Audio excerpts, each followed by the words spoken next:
Vice Principal Ryan, Board of Education members Mr. Keith Chu and Mrs. Diane Jones, teachers, families, and fellow graduates. This has been, to put it lightly, a unique year for Union School. Ours is the last class to graduate from Union Elementary.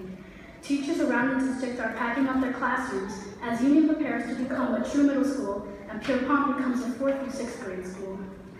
This has also been an interesting year for the United States politically.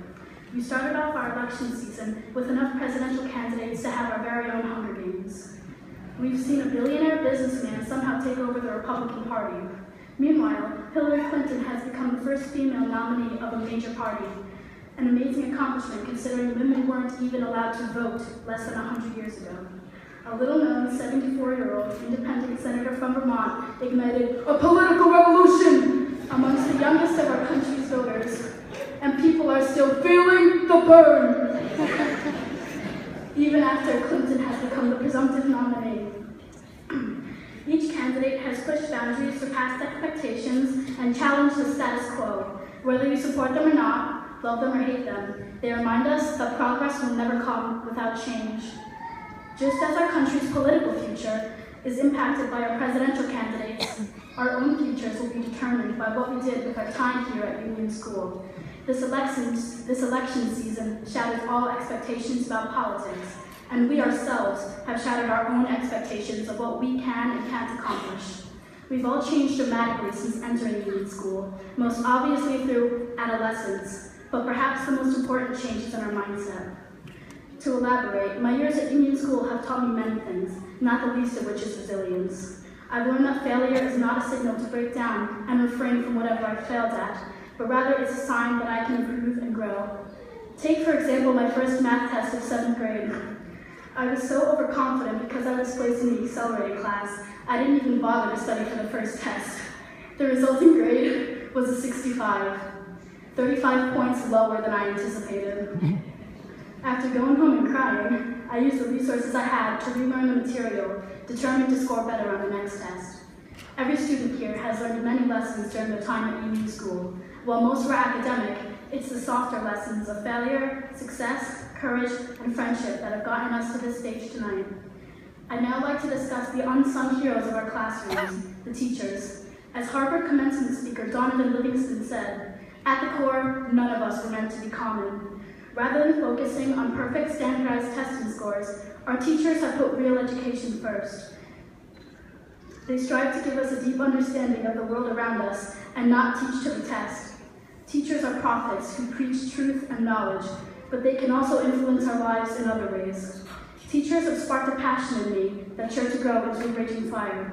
While all of my teachers have fanned it, some have risked serious burns to tend it and watch it grow. Teachers can inspire us to do anything, regardless of what challenges we face. Some of my most encouraging teachers have said, "You know what? We can take your enthusiasm and turn it into something beautiful." That's why I became the aspiring scientist/politician you see tonight. I would personally like to thank my 7th grade social studies teacher, Mr. Evans. His was one of the most engaging and thought-provoking classes I've taken. He had us write an essay about whether Christopher Columbus deserved a holiday. I went a bit overboard, to say the least. I wrote approximately half of the essay in caps lock because I felt so passionately about the issue. We learned about World War I by reenacting trench warfare, i.e. lining up desks and throwing crumbled papers at each other. We held debates over world conflicts and current events, through which I learned that the world is a complex, dynamic place, and we can never afford to turn a blind eye to any part of it. Another teacher who fueled my obsession with politics and current events is Mrs. Fenzik. While in her 8th grade U.S. history class, we debated topics such as the Second Amendment and capital punishment. She helped me figure out who I am, what I believe in, and what political party I belong to, and will run under on the 2040 presidential election.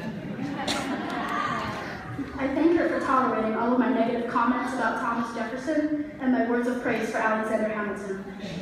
To Mrs. Emilia, our gifted and talented teacher, thank you for teaching me to be creative, persistent, critical, and never satisfied.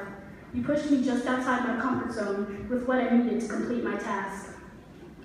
From all of us, thank you to all of our teachers who have sacrificed so much of themselves to help us become the people we are now. Some have enriched us academically, some have fostered our love for music and the arts, but all of them have made us more informed informed and involved citizens of the world. Most importantly, to our parents. We quite literally would not be here without you. So thanks for creating us. You shaped our morals and our perspective of the universe. You're the first ones we look to for help and guidance, and when it seems like the whole world has turned on us, you're still there. I'd like to thank my own mother for teaching me to be a leader and follow what I think is right, regardless of popular opinion. If I don't think something is right, I should follow my instinct, not the will of the crowd. I thank my dad for buying me everything I want when Mom won't.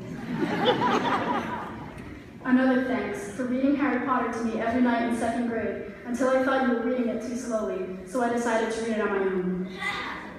On behalf of the graduates, thank you to all our parents for supporting us in our endeavors, for sharing in our successes and failures. Your efforts are what have led us here tonight. As we leave Union School to pave a new road for ourselves, we will continue to look for you for guidance and encouragement. I'm sorry to say this, but your job is not even close to being done. But ultimately, this night is not about the parents nor the teachers. It's about us, the graduates. Class of 2016, this is our time. Find your spark and fan your flame, even if no one else will. And now to quote Jeb Bush, please clap.